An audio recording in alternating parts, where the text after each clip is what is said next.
And we are live on radio in 5, No. 4, 3. No And way. we are back, folks, here on the Michigan Insider on the Big 1050 WTK online at the Big1050.com. Here to reflect upon Michigan's victory over Nebraska and preview the Zach Bryant concert. Now, we're actually not going to do that. It's a bye week for Michigan. We'll look around the Big Ten. We'll look around the country. Talk about previewing the weekend's games. But the MGoBlog Roundtable is what it is because of the man who started it all at MGoBlog, our good friend Brian Cook. BC, good morning. How are you? I'm well. And then Seth Fisher, his right-hand man. Seth, how are you? I'm good. I just want to shout out the Detroit Tigers for getting to the end of the season with a chance to get into the playoffs now, and not only get into the playoffs, but do so by ripping the heart out of Cleveland, who thought they were going to have the greatest comeback in history, and then they're just going to turn around tonight and tear it out of their hands. It's going to be glorious. Go Tigers. Obviously I'm not rooting for the Tigers. I do feel a little badly for them. I mean, I have so many friends who are Tigers fan, and I find myself being very conflicted in these games, even though I am a Cleveland fan, of course. But this has been difficult for me. But that was delusional, Seth. But beyond that, I gotta. Someone will get a hit against those guys eventually, and then Greg. I got a email this week from Richard Fader in Fort Lee, New Jersey, and he said, "How scripted is the roundtable?" And I think what Seth just went off on proves that this is not a particularly scripted show. I mean, Stalin and Trotsky, not scripted. When Brian told Sam to hang up on that guy, not scripted. When Izzo called in and Sam trolled him, not scripted. He trolled me, not the I don't know. Well, whatever it was. And then Seth just proved this is 100% organic show. It just happens. Yeah, I definitely wouldn't have mentioned the Tigers. I'm trying to block it out of my memory, the worst collapse in history. But I can think about happier things, Brian Cook, like Michigan going to Nebraska and shutting them the hell up, because this was going to be an era-defining game for Matt Rule and for Dylan Raiola. And they disrespected us because their coach chose to coach the Oklahoma game. We're going to get them. Well, they got. Brian, what were your takeaways from that game? Well, I mean, I think the number one takeaway is Greg Crippen, right? Like both of those long touchdown runs are Greg Crippen not only getting one guy, but two guys. And on the second one, he actually picked off a third guy because he, shoved his second level block so far back that the pursuit got caught up in the wash. And, going into the season, Crippen was a question mark. People have been, pretty critical of him, and that includes me. But this was coming. Like, when I did the UFR for the Oklahoma game, I pointed out a couple of scoop blocks that didn't really result in a lot of yards because the rest of the offense wasn't clicking. And, was there against Central Michigan. And here I think we see that Michigan not only can run stretch this year, but is a stretch team. And when you are a stretch team, the most important offensive lineman is your center. So for Crippen to go from question mark to pretty much the cornerstone of a win against Nebraska is a great story. Always love it when a guy who's been kind of iffy pulls the Benny Jopru as a senior and, just takes it to another level. So like he's the star of the game for me. And, the rest of the plaudits go to the defensive line, which turned Dylan Raiola into hamburger meat, which was nice to see after they weren't really getting particularly close to John Mateer. And I don't know if that's because of the mobility of Mateer, or I don't know how much stock I'm buying in that freshman left tackle at Oklahoma, who's a 5-star, but I might be buying a lot of stock in him. So good to see Michigan sort of reassert its dominance in the trenches in a game that, if they don't make a couple of very stupid mistakes, they win by 2 or 3 scores. Yeah, there was a couple guys who are really on defense who are really kind of stepping forward, and I think Trey Pierce needs to start getting talked about like he is one of the guys, right? It was you go to the season, it's like Rayshon Benny and then 5 other defensive tackles that they're going to rotate with, and Trey Pierce, it wasn't just the 4th and 2 that he stopped on their first drive, it's the play before that he stopped, and then on the next drive he shuts them down as well, and he's not a pass. But we have a lot of guys who can pass rush, especially now that you've added Jayshawn Barham to this defensive line. So that was maybe one of the differences between the Nebraska game and the Oklahoma game is that now you have Barham and Guy, and Guy was slipping around a little bit, but you can see that he knows how to do it. And Demo, who's just, Derek Moore is back. He is a star. He was the best player on the team in this game, and unless Crippen was, they're probably both going to grade out very similar. But he was having one of those games, and we knew those guys. We knew Benny can do it, right? And to have another guy step forward in Pierce, I think Cole Sullivan is starting to step forward and become a star. He still has some coverage issues, so it's kind of like a lot of pluses and more minuses than you want. But if those disappear, my God, that guy's going to be good. And then you just have everybody else is. Yeah, Jaden Sanders, true freshman who's been out there. We saw him in CMU against CMU. He had more snaps than anybody on the defense, and you're like, okay, they're probably trying to get him some snaps. Then he does it again this game, and it's like, oh, he's just a starting cornerback.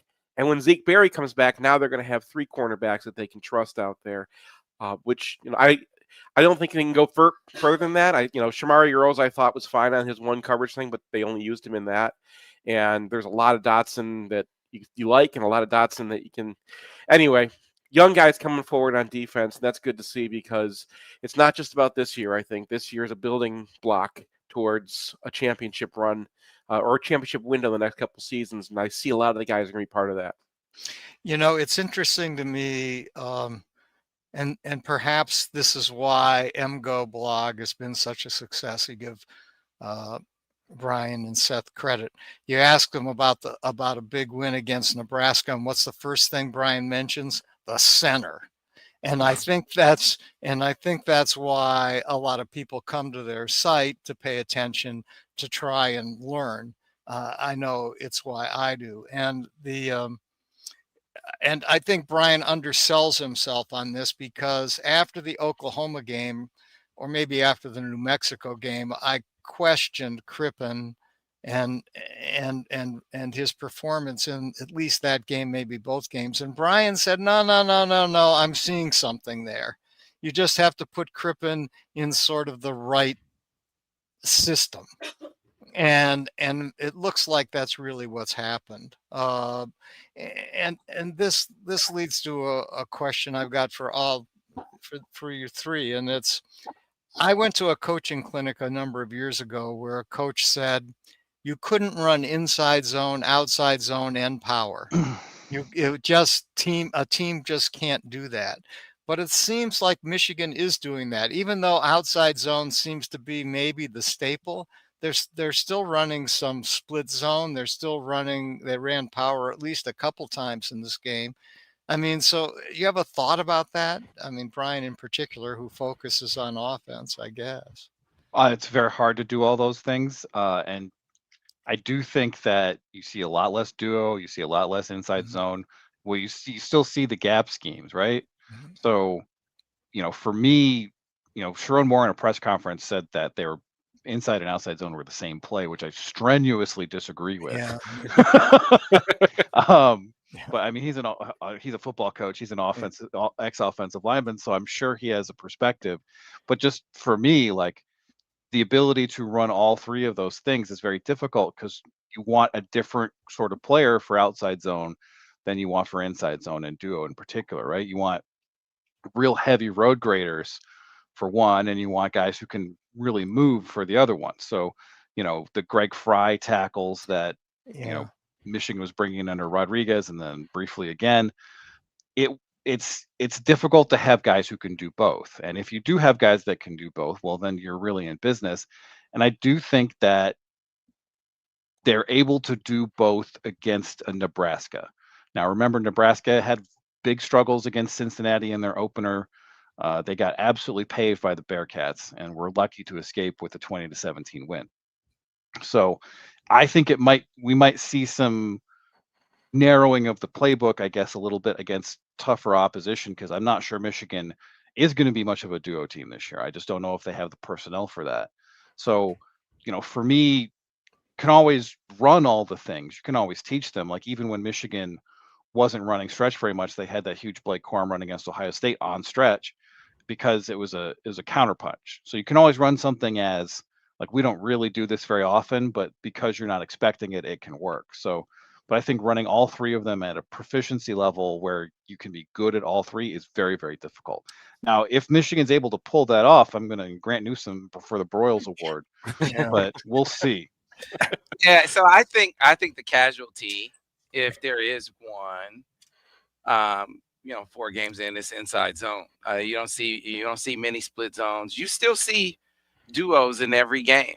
They ran, I think, 4 or 5 duos in this last game, but you just don't see, if you go through, you don't see as much split zone. You don't see as much, open zone. You don't see inside zone in the way that I don't know. I didn't hear Sharon's explanation for calling inside zone and outside zone the same thing, but what we have typically thought of as inside zone, you don't see that as much so far this season.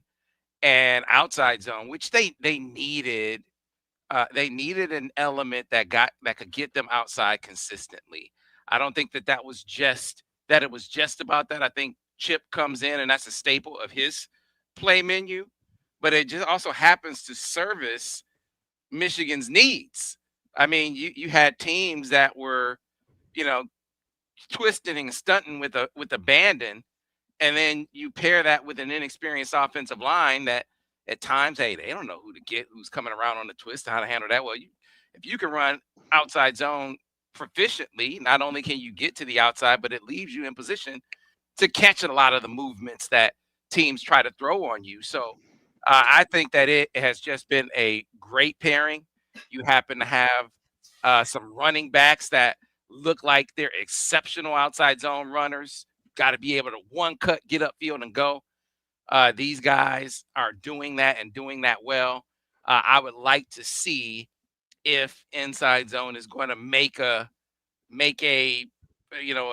appearance, kind of reappear somewhere down the line. But outside zone, duo, counter, power, that seems to be the mix with outside or with inside zone kind of being put to the wayside a little bit. Well, you saw like this year they went out and got a Hatar, who is a literally a road grader. He studied that at not Fresno State, Ferris State, and like that's what we thought we needed for this offensive line.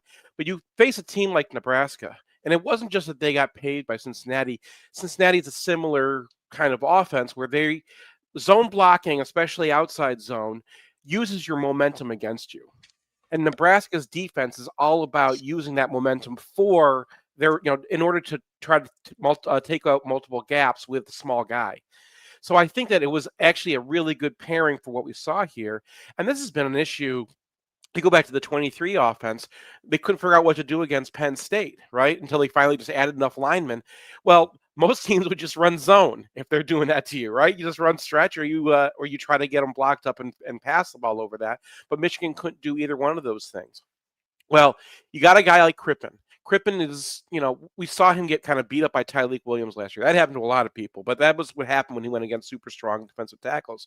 And then it's something Grant Newsom mentioned as well. They challenged him to get better about that.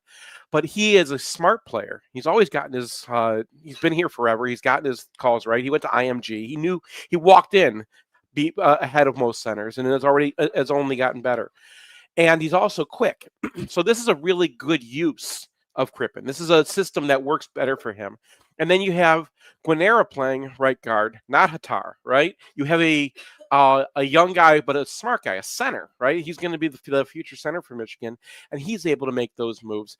I think Brady Norton, when I scouted him, he was a guy that kind of fits this mold as well. And El Hobby, really, when you recruited him, he was, a light offensive tackle. He was a guy who could play either.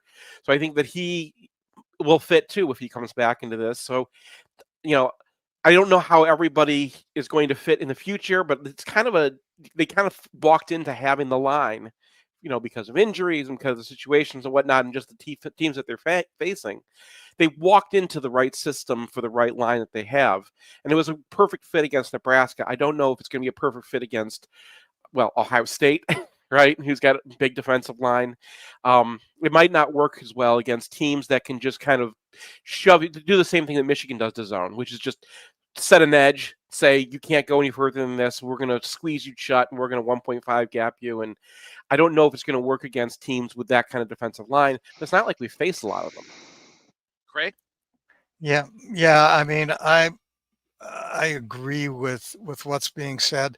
I don't know who we're going to play that along the defensive line that's going to pose major issues until you see Ohio State.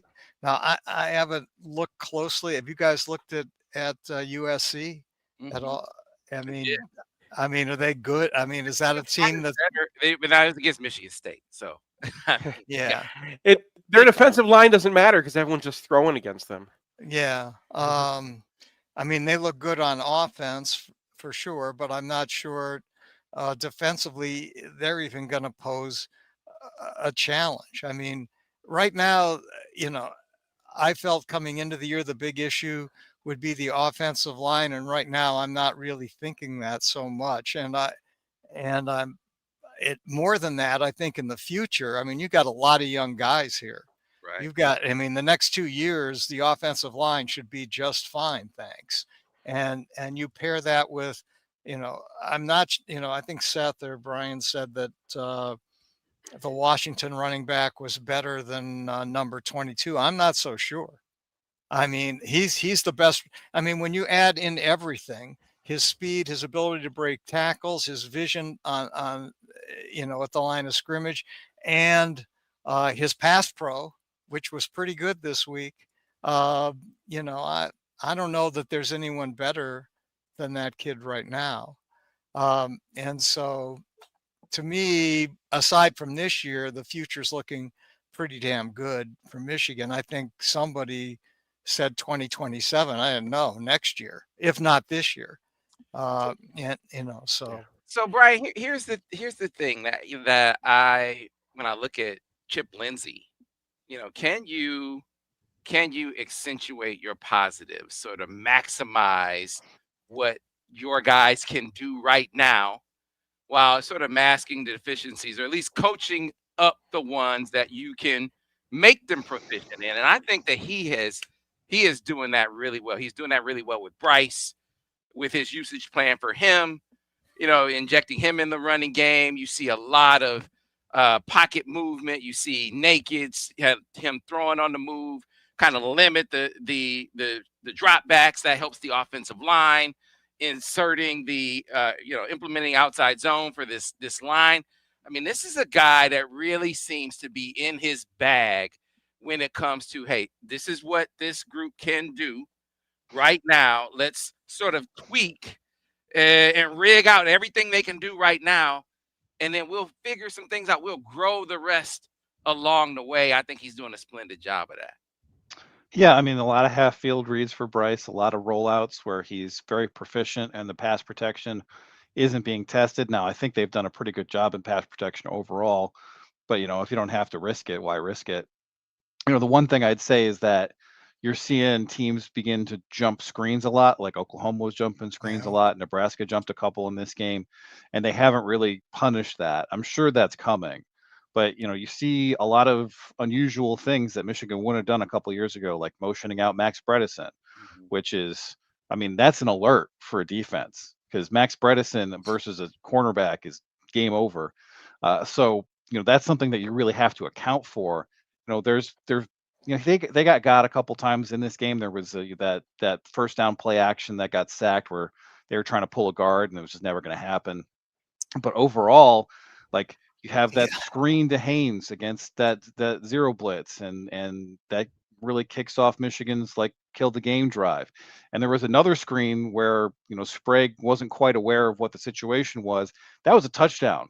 If Sprague blocks that guy, because again, Nebraska sent guys across the line of scrimmage. Like, man, he won this matchup big time. And like, I liked what I saw from him in pretty much every game against Oklahoma when Biff Poggi was like, we took the air out of the ball. And I'm like, let this man cook. I like what I'm seeing. It's you get the modern kind of spread principles, but they're not going away from what makes Michigan. Like, I'm pretty pleased with what I've seen from him so far. Yeah, that motioning Sprague out made that play. Made that. I mean, motioning Bredesen out. That was something from the Rose Bowl, actually, if you remember. I've got a question, Brian, about the play where 53 is pulling and then in pass pro. I mean, Underwood got sacked on this play. Yeah. With, you know, is that a plausible, you know? No, you can't make that block if they're going to run that defense. So that's you just got, right? Okay. So if they're going to be that aggressive off that edge, then your play action, because they're not respecting the run, right? At that point, like that guy flying so hard into the backfield, if it's a run play, he's just gone. So what you're relying on with that first down play action is that they're actually going to respect it. If they don't, that's the kind of thing that happens. And, you know, that's an RPS minus in my book, rock, paper, scissors, you know, and then there are tons of pluses to offset this, many of them which didn't actually result in big plays because of player errors. But just in terms of what I saw in terms of, does this play call make sense against this defense? More often than not, I think Lindsey was dialed in. I thought, you know, he had a great game. I think so too. I mean, Samaj, if he throws that touchdown, I mean, there's using the tendency to your advantage, because you're flicking it out to him on a bubble or a hitch, and teams are reacting to that. Man, you got to do wide open in the end zone. That's some points you leave on the field, and then you had the one toward the end where Sprague and Haynes go for the same guy. This is a touchdown for Bryce. If 22, if Haynes blocks the right guy, that's another touchdown. I mean, you just saw really good calls all throughout. I thought he was doing a great job of game in the other side. And so, I keep coming back to how he's growing up his young quarterback, how he's growing up this offense. That's what you want to see. And going into the bye week, I think you had to be really happy with where you were if you're Michigan. Yeah, it was a Terrell Pryor offense, right? Like get him outside, get him, you know, use his legs to kind of scare them a little bit. Well, don't put too much on his plate. Terrell Pryor like ran for 800 or 900 yards as a freshman, so I wouldn't quite put it in that box. Like, I do think that I'd like to see a little bit more QB run where you're testing that defensive end on the backside. We haven't seen Bryce pull except maybe once or twice. And he made a mistake pulling, but I think that's something that you just got to do on occasion. You got to take that chance, because if they're leaning to that back, your run game is going to be cut down. And I'm willing to take like a 3 or 4 yard run from Underwood every once in a while just to keep them honest.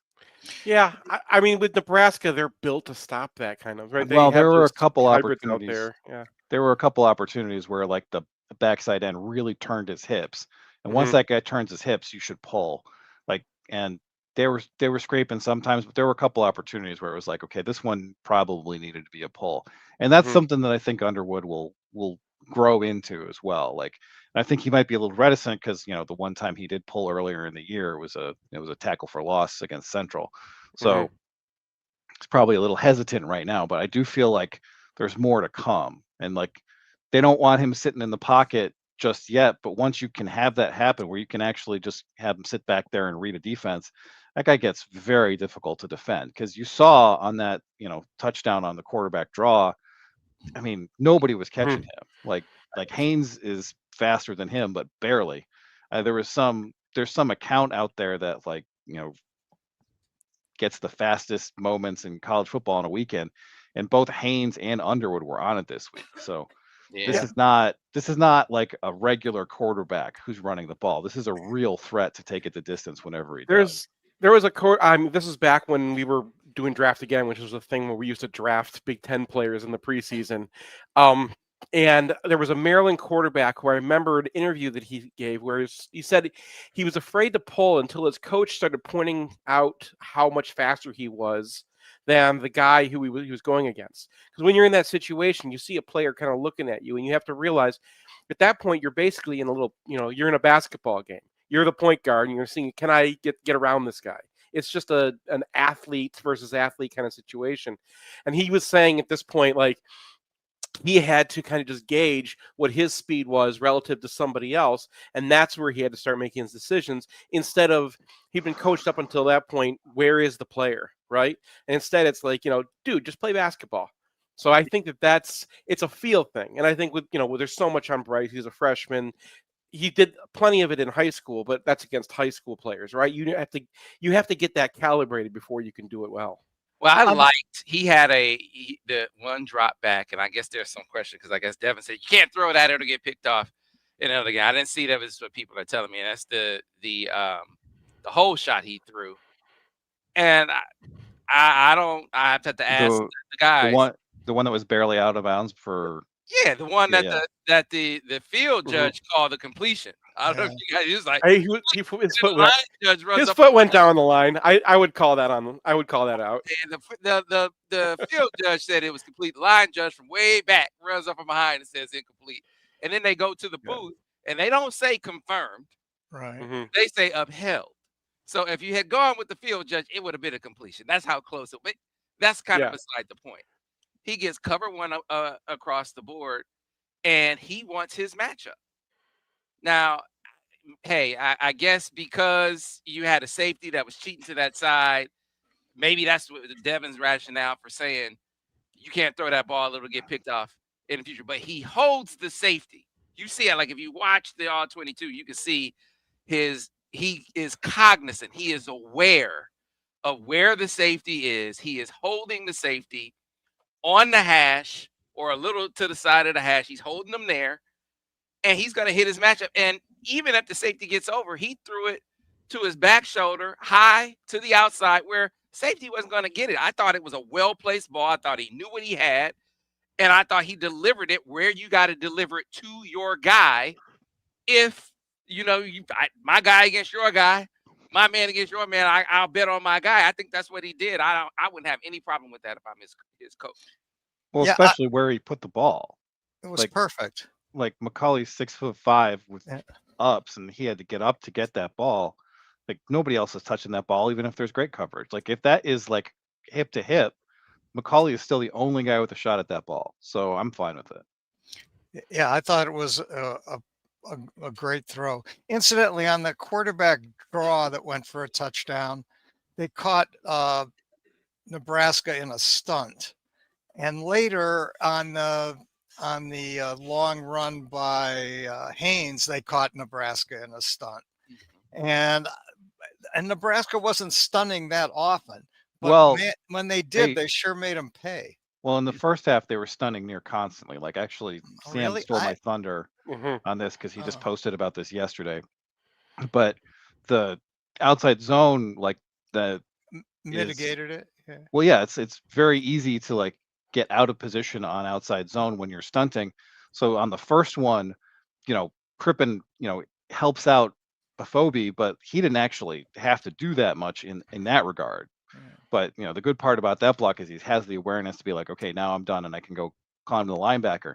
But that play saw both of those defensive tackles loop outside and they were just gone. So that's why that hole was so big. Yeah. So Michigan kind of beat them out of that in the first half, and they had to go to playing it more straight up, and they're just not good at that. And that's why you saw like those power runs, that counter stuff where they couldn't fool Michigan with what they were doing pre-snap because they couldn't fool Michigan with all the games and stunts because they were worried that they were going to get another outside zone on their face, which they proceeded to do. Right. They did it in 2nd and 10 late too, because Nebraska was using that. They're trying to they're like, okay, maybe we can stunt on passing downs, and then Michigan's like, nope, you can't do it then either. So yeah. We need to get to a break. But if you want an example of what happens to you when you can't block that stuff, keep going back to the Indiana game because I sat there feeling like, wow, I've never seen the team do this the whole game.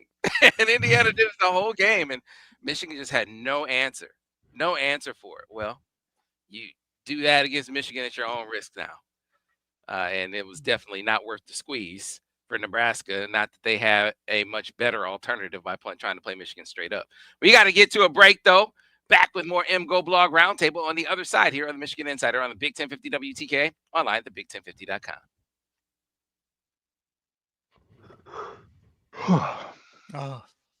Clear on the radio.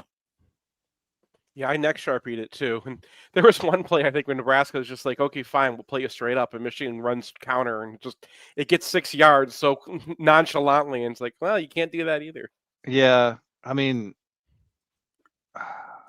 I'm a little like both tackles had moments of poor awareness in this game or just not knowing what the assignment was, and I'm a little concerned about that. Mm-hmm. But relative, I mean, these are the backup guards, and I saw like maybe 2 mistakes from Guarnera and like maybe 2 or 3 from Afobe. But Link had a couple of like, what do you do in moments? Like there was a quarterback pin and pull where he like pulls and there's a guy like shaded inside of him, and I'm like, what are we doing?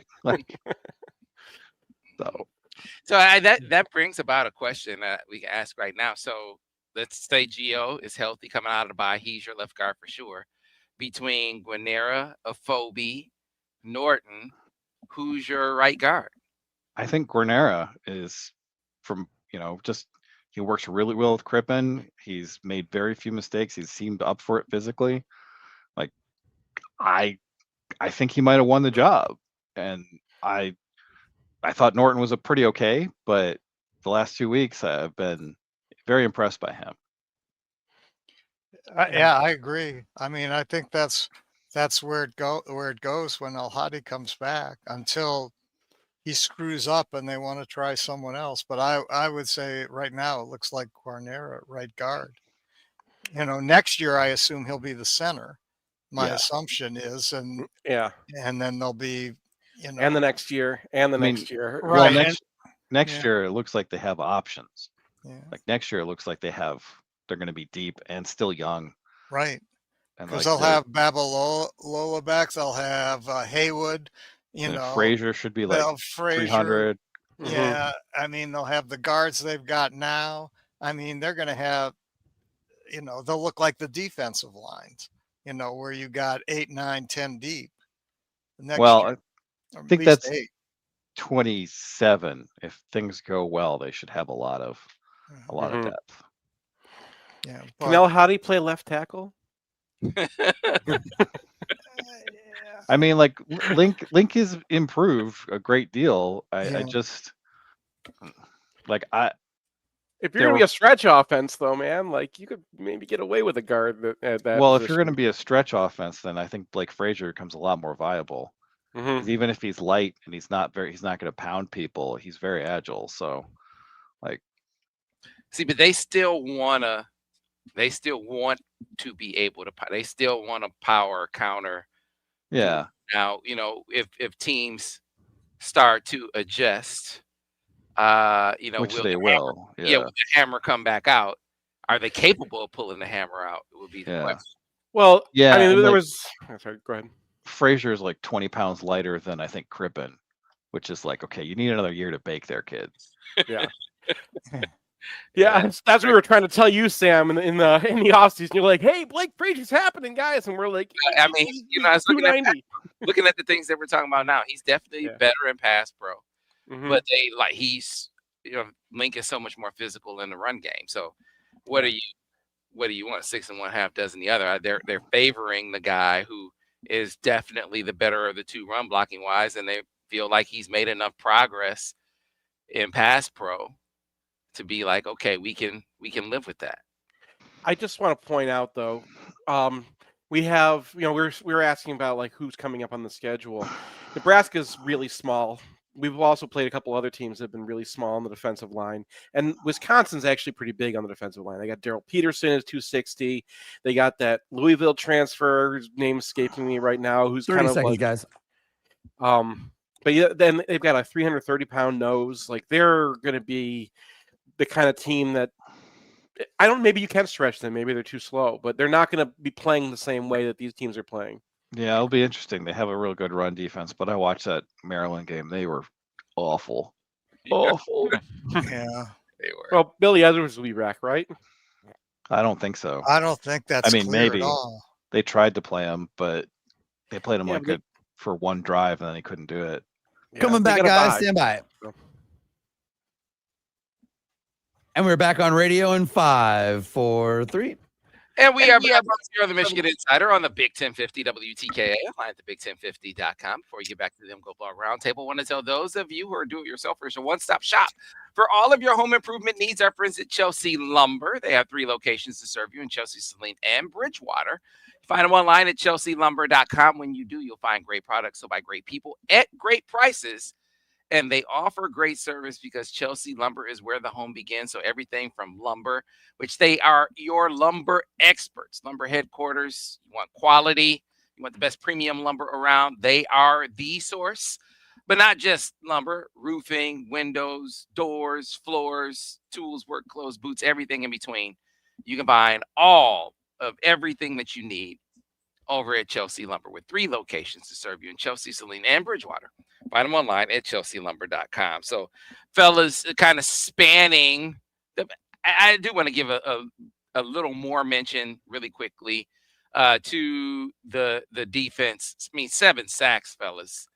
A lot of positives that we can talk about in terms of things that you would want to see them brush up on during the bye week window. Seth, what would those say? If you look at them on film, you looked at them in the Wisconsin game. What did you say? Oh man, they need to address that. You got to talk to Wink. It's there were 2 obvious ones. When they had Brandon Hillman down, and Hillman, that's some coaching points, but also you got to know whether your player can do that or not, and that was really bad. And when the Michigan fans can see it ahead of time, it's too much. The Hail Mary, he tried to do the same thing that he'd done earlier in that drive, where I think we saw this against like USC last year, and they got it one time. They got a sack off of this, where he has the linebacker blitz and hit the guy who's blocking the defensive end, and then the defensive end can come inside. But he's doing it on the opposite side from where the quarterback's going to roll out. So all you're doing is freeing Derek Moore, who's winning that block 90% of the time anyway. And you just wasted a linebacker, and you're wasting another linebacker playing spy. It's like, what are we doing? It was, I use an XKCD comic to explain, like, this is, you're not even in the same reality when you're calling this play. And it's just this sense, and there were a lot of little plays. There were a ton of, we talk about rock, paper, scissors. There are a ton of rock, paper, scissors -1s where it's just too easy right now to do the thing that everyone does against this kind of defense, which is put 2 tight ends out and spread them out 5 wide. And he wants to stay in his 5. He wants to keep his 5-man front. He wants to keep his 5-2 look. He wants to bring 5. He wants to bring a fire blitz. And I mean, you see this all the way up into the NFL. This is how you defeat that defense. And it's just like, dude, we solved this problem already. Minter and McDonald both came and saw the same issues. McDonald had a lot of the same problems that Wink did in the first few weeks, but then he fixed it. He realized what you can do in college and what you can't. And I think Wink last year, his players talked to him, said, you got too much on our plates. You're asking us to do too many things, and it's not working. And they took a lot of the playbook out, and they were really good. They were maybe better than any of his predecessors were for 4 games last year. And now we've regressed back to where we were at the beginning of last year. And when I'm charting it, I'm just like, okay, here we go again. Like, this is exactly like Texas last year, or exactly like USC last year, where it's just, I don't want to have plays where the defensive coordinator is trying to outsmart the other team. That's not how you play college football. You can do it sometimes, right? You can be in your bag a little bit, but that should not be the game plan. And when it is, we get these huge numbers in the rock, paper, scissors score that shouldn't exist. You should not have a lot of the game taking place in that aspect of the game. It shouldn't be a coordinator versus coordinator game in college, especially when you got better players. And when he just let the players play, Derek Moore was destroying those tackles, right? TJ Guy was getting around. Jayshawn Barham was completely unblockable. Rush 4, play your quarter, half. I know it's not going to make you look smart, but it's going to make your players look good, and that's how we have to play defense here. I think if you see them prove that they can consistently win like they were winning in this game, then I think that you will see them play to that and cater to that. I was a lot more critical of, being overly aggressive last year when you had Mason and KG and Derek Moore and Josiah. I was more critical then than I am now, where I think, you know what, the aggression is well placed with this group, even if you do have some guys who are proficient, who are guys you got to say, hey, we got to account for him. But to this point, the only guy that I was really looking at to have proven it this year was Jayshawn. But then you saw in this game, okay, Rayshawn, you back? Demo, you back? If they can do that consistently, then yeah, I think you'll see him dial it back some.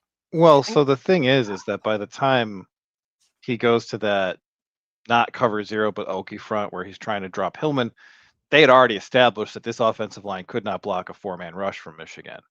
And I just feel like if that's the case and you're playing a new safety and you're playing in there's a bunch of college players, the risk reward is just off.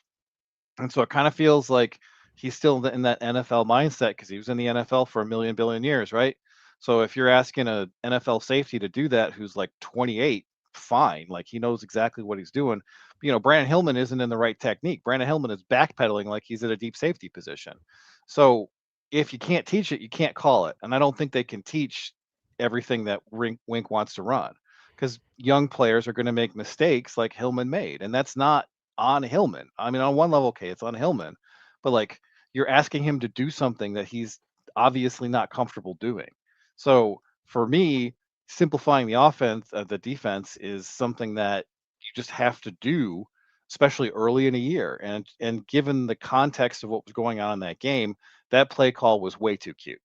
And that's something that we saw last year against Texas. I think it is a thing that is going to be a problem, because when things get tense, you revert to who you have been, and it's hard to maintain sort of a level of I'm going to turn over a new leaf when you're nervous and it's very stressful.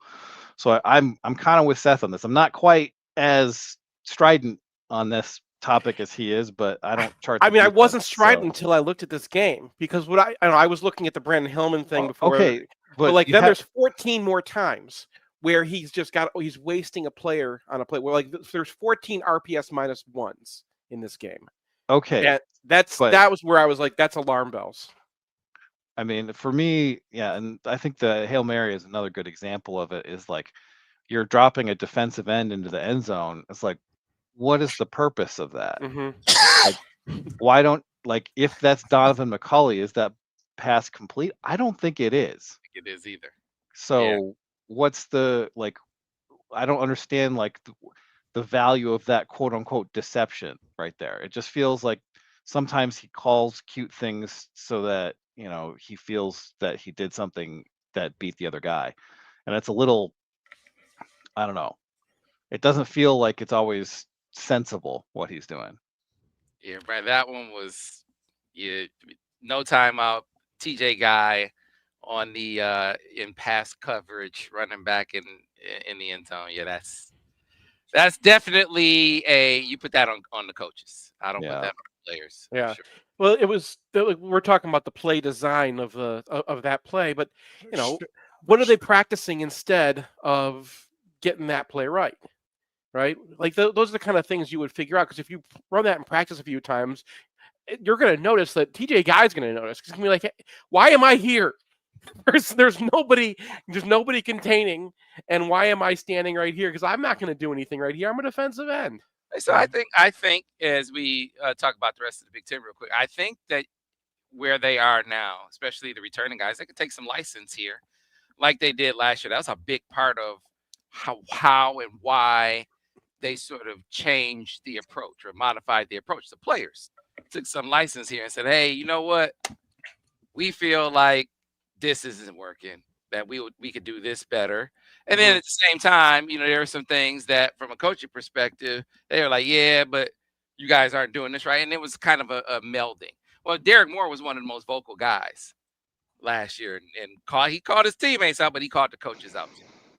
And so that was a big deal. Same thing with Rob Moore. So I think with what these guys, kind of the credibility that they built up, and then if you go out and you ball, I think you can take some license to be able to step up and say, hey, you know what? I think we need to do something a little different. So let's see how they come out of it. There's that. A lot of these minuses were just, you're leaving Cole Sullivan in positions that he shouldn't be in. And that's a guy that you want to be able to access. I want to see more of Cole Sullivan on the field, but I don't want to see Cole Sullivan having to play safety. I don't want to see him having to play nickel. I want to see him playing linebacker. And if you could just shift the window, right? It doesn't have to, you don't have to get rid of everything cute, but shift the window to just doing more of your base stuff, because you have better players on the field, especially when you got Cole Sullivan, who's just a freak athlete. That interception he had, it was incredible, right? It's bouncing off of Jair Hill's chest, and he reaches his arm out, and his hand shouldn't even be able to touch that ball, and somehow he brings that thing in. And that kind of coordination, you see it with him, the explosion he has, but he's a young player, and he's going to mess up things if you put too much on his plate. And I think that they're playing Rolder twice as much, because Rolder's a senior. He's been in the defense. He knows how to shift around. Rolder can play Mike as well as Will and everything. I understand that. But if you are designing your defense, and you got Jaden Sanders, a true freshman out there, right? If you're rotating through safeties, now they're going to have Rob Moore back, but you have Brandon Hillman, who kind of, who needs some coaching. You have these young players who have tons of talent, and you can't access that talent because they're, questioning what they're doing, or they're backpedaling when they're not supposed to be where they're supposed to. Like, that kind of thing, just that's not how you can coach this defense. You got to coach the players you got. So it's not just Rod Moore needs to go to Winkman and say, hey man, we can do this and we can't do that. It's got to be some of the young players and saying, I need something that I can do so I can feel comfortable in this defense, because I'm not an NFL player yet. I'm a sophomore. Yeah, young players not going to be able to do that, but the older players can have, and I think if I they just don't think it's a great situation when you had this conversation last year, and then your defense got a lot better, and now you have to go back and have the conversation again, right? That's not a great situation. But like, I do think that the overall scheme is okay. Like, I think it's good. I think it's confusing, and I think that they're getting after it. But you just gotta cut down on the, like, look at me, I'm a very special boy calls. Like, come on. All right, so real quick, we got 3 minutes, and so looking across the Big Ten, couple of big, you got a big matchup with Ohio State going out to Washington, and then of course Oregon coming over to Ohio State. So let's start off with the teams that Michigan's going to play. The Ohio State-Washington game. How do you guys see that one? I think it's going to be interesting. Like, this is a Washington offense that has real skill players. Like, Boston at wide receiver is awesome. Damon Williams is a true dual threat, and Coleman at running back is legit.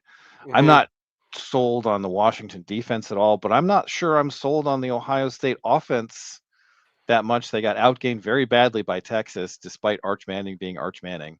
And that the shine of that win has really gone down the tubes when it's like, okay, yeah. Also, UT San Antonio did that to Arch Manning. So I'm interested to see whether this game is competitive. I think it will be, and I think Washington actually has a decent shot. Yeah, Washington they're interesting because they're anti-Michigan in a lot of ways. They have an amazing secondary. They have some really good young small edge rushers, and they've got a lot of skill position players. But their lines are kind of the question, right? So I think that Ohio State. I wish this wasn't true, but I feel like Ohio State wins these games where they just they rely on their offensive line. They go back to the lizard brain and they just kind of let themselves play ball. And they have a problem with Michigan because Michigan's just kind of so stuck in their heads. But when they get into these games, they seem to identify the weakness and attack it. And I do see that Washington has weaknesses. You're right, Jonah Coleman, he's 5'9", 240, I think. Like the guy's built so cool. He's just a cool running back. And I think Boston, you saw him last year. The one thing is everyone struggles when they go out to Washington. It's a slippery field. It's a weird place to play. Those fans really do get up. So I don't know, man. Taking a team from the Midwest and taking them to the West Coast, weird things happen. I agree.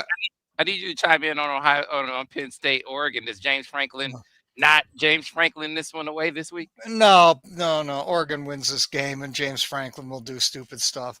I mean, that's like axiomatic. That's like, the sun rising in the east.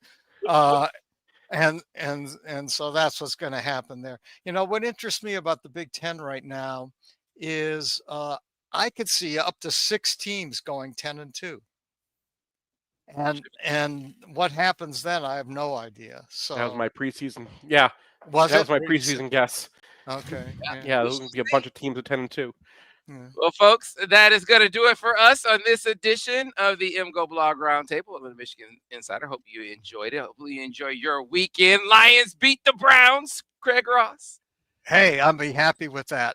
I hate the Browns. As long as that guy owns them, and I become a Lions fan, so I hope they beat the brakes off the Browns. All right. I'm not saying the same thing about the Tigers tonight. Tigers are coming back. We'll see the rest of you tomorrow here on the Michigan Insider on the Big 1050 WTKA, online at thebig1050.com.